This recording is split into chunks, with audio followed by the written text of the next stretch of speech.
So for the first presentation, we're going to invite Dr. Gregory Mitchell, the role of NGOs in safeguarding ICH and environmental sustainability. Dr. Mitchell is a researcher at Scripps Institution of Oceanography at UCSD and also the founder of the Pacific Blue Foundation. Now, without further ado, let's hear from Dr. Gregory Mitchell.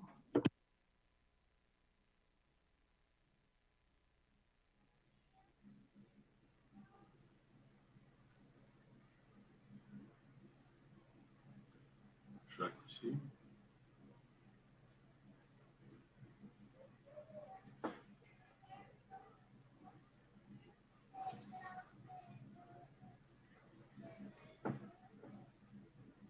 Yeah, am I supposed to proceed?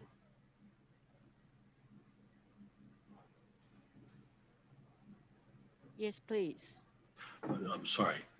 Yes, thank you so much to the World Forum for Intangible Cultural Heritage and the invitation to present the work that we've been doing as a NGO. Pacific Blue Foundation is the NGO with work in Fiji.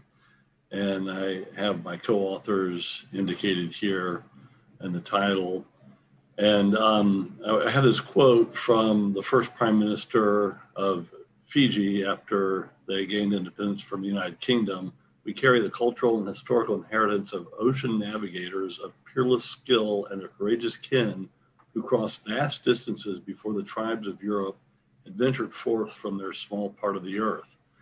The part of the Pacific Ocean that these navigators covered was much larger than Europe itself. And you know, from a cultural evolution point of view, the origins of Oceania, migration of humans into Oceania, came out of South East Asia. And there was a culture called the Lapita culture that left its archaeological indications through pottery forms. And that culture seemed to skip the Solomon Islands and get all the way out into this part of the Pacific and into Fiji without following a nice smooth gradient that you can see in this upper left panel.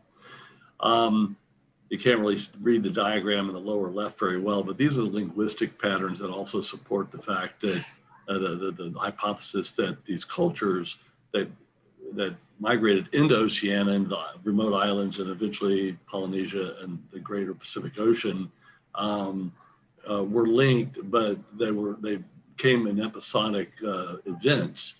And this would have probably had to be supported by sailing vessels. And this was going on 3,000 years ago. And Fiji is shown in this figure on the upper right, and the main islands of Fiji, and I circle in red what I call Southeast Lao, and I expand that in the lower right to several islands in Southeast Lao that had a certain tree, a hardwood tree called Vesi, and that Vesi tree was ideal for building the canoes sailing canoes that they built to voyage on the open ocean. You can also see Tonga and Samoa in this upper right panel. And so Southeast Lao was actually as close to Tonga as it was to the main islands of Fiji, but also because the trade winds indicated by the blue arrows would allow them to navigate across the winds on their boats. So the Laoan people, the Southeast Lao, had strong kinship and cultural relationships with Samoa and Tonga and the sailing cultures. The navigator Tupaya from Polynesia joined the voyages of Captain Cook. And this in the upper left is a map of the islands that he had drawn in 1669 based on their knowledge using ancient Polynesian and Oceania navigational skills over millennia. And the lower left is just a chart of the Captain Cook's second voyage. But on the second voyage that came out of South Africa and through the Indian Ocean and over into the South Pacific, Captain Cook encountered the sailing canoes of Fiji. What I show here is a very large drua And you can see the size of it based on the scale of the humans. And these large handcrafted boats, sailing canoes, were the connection, their interface that kept the people and the culture integrated. I'm sorry, it looks like that figure expands beyond the screen. The Fiji Islanders, this is a quote, the Fiji Islanders make their canoes principally from hardwood called vehi, that's what Mariner and Martin wrote. It's now called vesi, which is not liable to become worm-eaten, as the Tonga Islands do not produce this wood. All their large canoes, therefore, are either purchased or taken by force from the natives of Fiji. So Fiji had a fundamental role in the linking of this part of Oceania to the further eastward migration of humans. In 1953, Queen Elizabeth visited Fiji, and you can see in the Suva Harbor, many of the small boats they call the Namakau sailing around the ship, and there's a queen accepting a bouquet of flowers from a Fijian child. There's a wonderful article published by Bannock and Cox in the journal Economic Botany, and it's the details of the design of these sailing canoes, and also you can't really read the diagram on the right, but this is a list of all of the parts of the canoe and what they're made out of, what plant material, because there's no metal or plastic on these remote islands. Everything had to come from a plant. So the documentation of the canoe construction was provided by extensive interviews, still photography, video, and audio. And this boat that they built is in the Polynesian Cultural Center in Hawaii now, and you can visit it there. So, you know, the very nice talk that led us off by Mr. Mason talked about relationships, and that was very important. Before I could do the research and create the vision and have the projects, I had to develop relationships. And this gentleman I'm sitting with here, the man on the left, is Samiti Dhamma, also shown below. This is my first meeting with him in 2007. When I said, what would your vision be to keep the sailing canoes alive? He's a master carver. And the quest was to prevent extinction of 3,000 years of knowledge passed verbally from generation to generation. Very few elders still retain the knowledge. And the idea was, can we find these elders and can we encourage them to teach the young how to build these boats? And the vision they had was to create races, because that was a traditional part of their culture with these boats. So we created the Pacific Blue Foundation, this event called Vetawanga. And Vetawanga roughly means the boat lives. This is to keep the boat alive. In 2010, we had 4 canoes on the harbor in the races. By 2016, we had 8, and also 2 larger drua had been built. So initiating the Vetawanga in 2010 has resulted in revitalization of construction of the traditional sailing canoe. So to a certain extent, we've achieved that vision through this project of retaining it.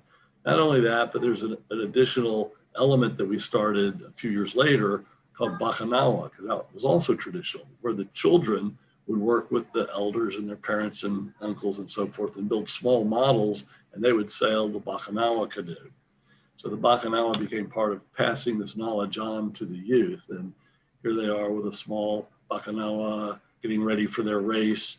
And then all the participants, and you can see me back there with my Bula shirt in the back of the crowd there.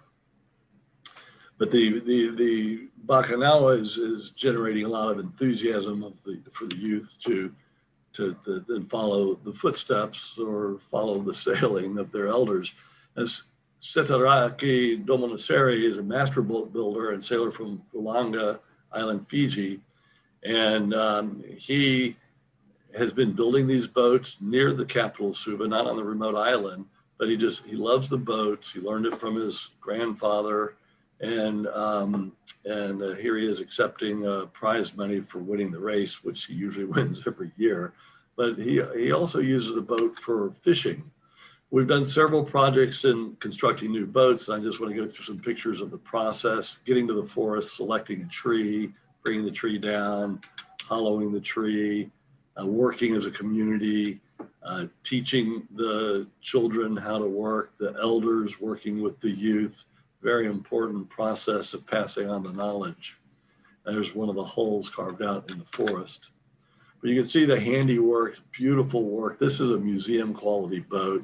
And this one actually was on display in an exhibit at the Los Angeles County Museum of Art that opened last November with these colleagues of mine. But two of these have recently been built by these craftsmen and the young men that are museum quality. In one case, they gave a gift to the Queen. There she is visiting the boat she was given. And the one below is in the Los Angeles County Museum. One younger man who is very enthusiastic about the boats is Jim Tuimote, Jim Faluna. And he has a beautiful TEDx talk. If you get a chance, go to this link here that is shown at the bottom. But it's very inspiring about, although he grew up in the capital of Fiji in Suva, on the edge of Suva, that he has a very strong desire to build the boats, and the projects we've done have helped him engage that dream of his. You can see in the background of this presentation he gave at the TEDx call, the boats that were sailing during the Beta Wanga project. Disney animated the film Moana based on the boats that we had revitalized in Fiji, and we're proud to have gotten special thanks from Fiji, from Disney for their Moana film. And the one lyric in there that I really like a lot is the one from We Know the Way. We tell the stories of our elders in a never-ending chain. That's really what we set out to do, is to keep that alive. Now, revitalization, using these boats in a practical way for sustainable livelihoods can be a really valuable way to use the intangible culture and also to reduce greenhouse gases from fuel and ocean plastics. For example, our collaborator, Sedaraki, we call him Domo, he uses his boat to fish, and he says he catches as much fish from that as he would from a fiber boat with a motor. This larger Drua, you can see the two hulls, it's bigger than this other one. It's been built to take tourists for cultural tourist excursions. Both of these are sustainable livelihoods that are now being supported by the revitalization of building these sailing canoes in Fiji. The New York Times wrote an article in 2012. I had a quote, "Wind power, not petroleum, is an essential part for the survival of culture and the biodiversity of these regions. If they continue to just draw down their resources to pay for their petrol, it will be the end of the traditional lifestyle." With using petroleum and motors in a globalized economy, they have to get real world currency, catching way more fish to pay for the petroleum. So thank you very much for the opportunity to present this very interesting intangible cultural heritage and art that's been kept alive for more than 3,000 years in Fiji. And I'll be looking forward to the discussion. Thank you.